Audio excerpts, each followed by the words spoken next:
ప్రయాగ్రాజ్ హరిద్వార్లో 6 ఏళ్లకోసారి అర్ధకుంభమేళ జరుగుతుంది. ప్రయాగ్రాజ్లోని త్రివేణి సంగమంలో 12 సంవత్సరాలకు ఒకసారి కుంభమేళ జరుగుతుంది. గ్రహగతుల ఆధారంగా పూర్ణ కుంభమేళ తేదీలను నిర్ణయిస్తారు.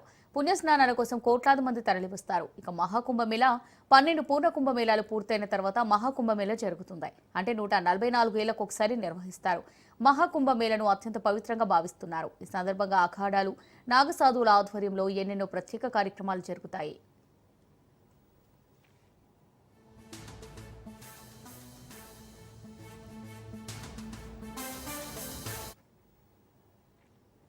ఖగోళ శాస్త్రం ప్రకారం కుంభం అనేది ఒక రాశిని సూచిస్తుంది.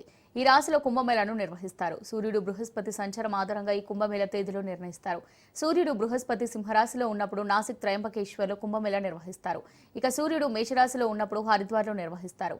అలాగే గురుడు వృషభ రాశిలో, సూర్యుడు మకర రాశిలో ఉన్నప్పుడు ప్రయాగ్రాజ్లో కుంభమేళ నిర్వహిస్తారు. బృహస్పతి సూర్యుడు వృశ్చిక రాశిలో ఉన్నప్పుడు ఉజ్జయినిలో కుంభమేళ ఏర్పాటు చేశారు.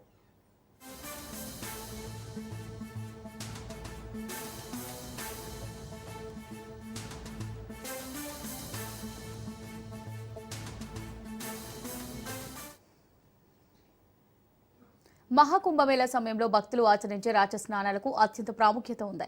2025 మహాకుంభమేళలో రాజస్నానాలు ఆచరించేందుకు కొన్ని ముఖ్యమైన తేదీలను ప్రకటించారు. జనవరి 13వ తేదీన పుష్య పౌర్ణమి రోజున మొదటి రాజస్నానం ఆచరిస్తారు. జనవరి 14న మకర సంక్రాంతి రోజున రెండో రాజస్నానం చేస్తారు.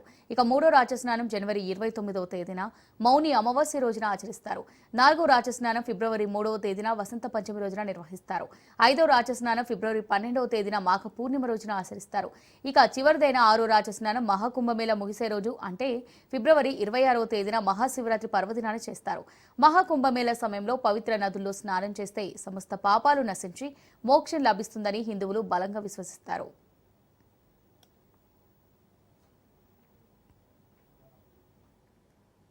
భారత చరిత్రలో కుంభమేళాకు ఎంతో ప్రాధాన్యత ఉంది. ప్రయాగ్రాజ్లో నిర్వహించే మహాకుంభమేళా ప్రపంచవ్యాప్తంగా ఉన్న హిందూ భక్తులకు, సాధువులకు ఒక పెద్ద ఆధ్యాత్మిక సదస్సుగా నిలుస్తుంది.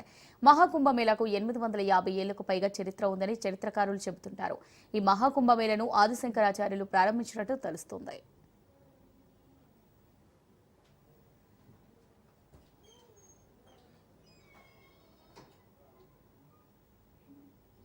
మహాకుంభమేళలో 5.5 కోట్ల రుద్రాక్షలతో 12 జ్యోతిర్లింగాలను సిద్ధం చేస్తున్నారు. అంతేకాకుండా 11,000 త్రిశూలాలను కూడా ఉపయోగిస్తున్నారు. మొదటి స్నానానికి ముందు మొత్తం 12 జ్యోతిర్లింగాలను సిద్ధం చేశారు. స్నాన ఆచరణతో పాటు యాత్రికులు పవిత్ర నది ఒడ్డున పూజలలో పాల్గొంటారు. వివిధ సాధువుల నేతృత్వంలోని జ్ఞానోదయ ప్రసంగాలలో చురుగ్గా పాల్గొంటారు. అమేథీలోని మహాకుంభ సెక్టర్ 6లోని సంత్ పరమహంస ఆశ్రమం శిబిరంలో ఈ ప్రత్యేకమైన జ్యోతిర్లింగాన్ని నిర్మిస్తున్నారు. ఈ శిబిరం నాగవాసుకి ఆలయం ముందు ఏర్పాటు చేశారు. జనవరి 12 నాటికి 12 జ్యోతిర్లింగాల నిర్మాణ పనులు పూర్తవుతాయంటున్నారు అధికారులు.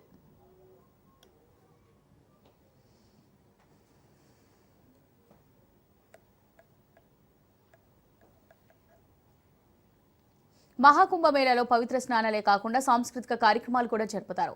కుంభమేళ సమయంలో నదుల ఒడ్డున భక్తులు వివిధ పూజలు, ఆచారాలు, అగ్ని వేడుకలు జరుపుకుంటారు. పవిత్ర నదుల్ని గౌరవించేందుకు సూర్యోదయం, సూర్యాస్తమయ సమయాల్లో హారతి ఇస్తారు. భక్తి గీతాలను ఆలపిస్తారు. భక్తి గీతాలు, ఆధ్యాత్మిక సాధనలో నిమగ్నమైన భక్తులతో కుంభమేళ జరిగే ప్రాంతం మొత్తం ఉత్సాహభరితంగా ఉంటుంది.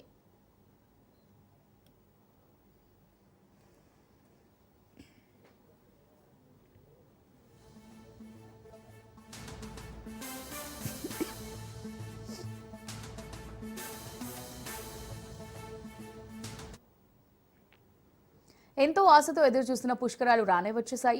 స్వర్గమే భూలోకానికి దిగిరాబోతుంది. సకల దేవతలకు ఆహ్వానం పలికేందుకు పవిత్ర భూమి ప్రయాగ్రాజ్ ముస్తాబవుతోంది. 101 దేవతల ఆశీర్వాదం పొందేందుకు కోట్లాది మంది భక్తులు తరలివచ్చే మహాజాతరకు హైటెక్ టెక్నాలజీతో హైలెవెల్ అరేంజ్మెంట్స్ జరుగుతున్నాయి. దేశంలోనే అతిపెద్ద ఆధ్యాత్మిక సంబరం జరగబోతోంది. యావత్ దునియాలోనే కోట్లాది మంది భక్తులు పుణ్య స్నానాలు ఆచరించే మహావేడుకకు సర్వం సిద్ధమవుతోంది.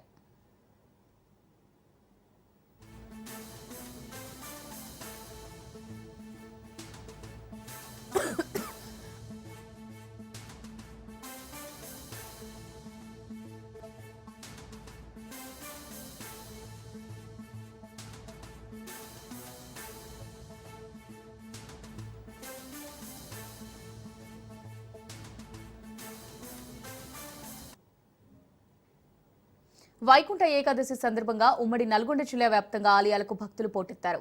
తెల్లవారుజాము నుంచే ఉత్తర ద్వారం గుండా స్వామివారిని భక్తులు దర్శించుకుంటున్నారు. యాదగిరిగుట్టతో పాటు వాడపల్లి, మఠంపల్లి, నల్గొండ పట్టణంలోని ఆలయాలన్నీ భక్తులతో కిక్కిరిసిపోయాయి. దీనిపై మరింత సమాచారం మా ప్రతినిధి కిరణ్ అందిస్తారు. వైకుంఠ ఏకాదశి సందర్భంగా ఉమ్మడి నల్గొండ జిల్లా వ్యాప్తంగా ఉన్నటువంటి ప్రధాన ఆలయాలన్నీ కూడా భక్తులతో కిటకిటలాడుతున్నాయి.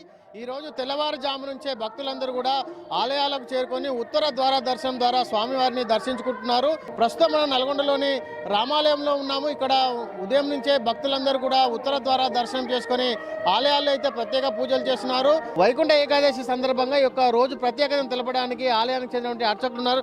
చెప్పండి, ఈ రోజు ఉన్న ప్రత్యేకత ఏమిటి? ఈ విష్ణుదేవాలయాలలో సహితం కూడా ఈ యొక్క వైకుంఠ ఏకాదశి చక్కనైనటువంటి యొక్క పర్వదినంగా ఏర్పరచుకొని ఆ యొక్క తెల్లవారుజామున 5 గంటలకు ఆ యొక్క మన సాక్షాత్తు పెరుమాళ్లే ఉత్తర ద్వారం గుండా భక్తులందరికీ దర్శనం ఇస్తారన్నట్టు. ఇది వైకుంఠ ఏకాదశి యొక్క ప్రాధాన్యత. పెరుమాళ్లే మన దగ్గరికి వచ్చినటువంటి ఏకాదశి రోజు ఈ ముక్కోటి ఏకాదశి రోజు దేవతలు కూడా ఆ ఉత్తర ద్వారం గుండా దర్శనం చేసుకొని మోక్షాన్ని పొందుతూ ఉంటారు. ఈ భక్తులందరూ కూడా అలాగే ఈ ఉత్తర ద్వారం గుండా ఆ యొక్క పెరుమాళ్ళను దర్శనం చేసుకొని మోక్షం పొందుతారు. ఈరోజు ఇంత గొప్పనైనటువంటి విశేషం. ఈరోజు ఫలాలను స్వీకరించి ఆ యొక్క దేవుడికి నివేదన చేసి ఆ నివేదననే ప్రసాదంగా స్వీకరించి ఆ యొక్క 24 గంటలు